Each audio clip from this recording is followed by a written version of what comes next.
এক ব্যক্তি প্রচুর ইবাদত করত, আল্লাহ পাক তার ইবাদত করার জন্য পাহাড়ের চূড়ায় একটা সুন্দর ব্যবস্থাও করে দিয়েছিলেন। সেখানে ডালিম গাছ হতো, ঝর্ণা আসতো, খাবারের কোনো অভাব নাই। হাদিস এসেছে 500 বছর সে ইবাদত করছে। কত বছর? কিয়ামতের মাঠে এই ব্যক্তির অবস্থা এমন হবে, তাকে জান্নাতে প্রবেশ করানোর জন্য নিয়ে যেতে বলা হবে যাও আমার রহমতে জান্নাতে চলে যাও। আল্লাহ পাক তাকে এই কথাটা বলবেন। কিন্তু এই ব্যক্তি বলবে আমার আমলের কারণে আল্লাহ পাক বলবেন আমার রহমতে জান্নাতে চলে যাও।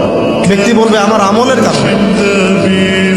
আল্লাহ রাব্বুল আলামিন তখন তাকে দেওয়া সমস্ত নেয়ামতগুলোকে এক পাল্লায় করবেন, আর তার সমস্ত আমলকে আরেক পাল্লায় করবেন।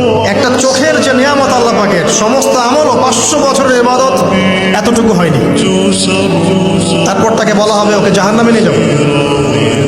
এবার জাহান্নামে যাওয়ার সময় সে বলবে আল্লাহ তোমার রহমতে আমাকে মাফ করে দাও।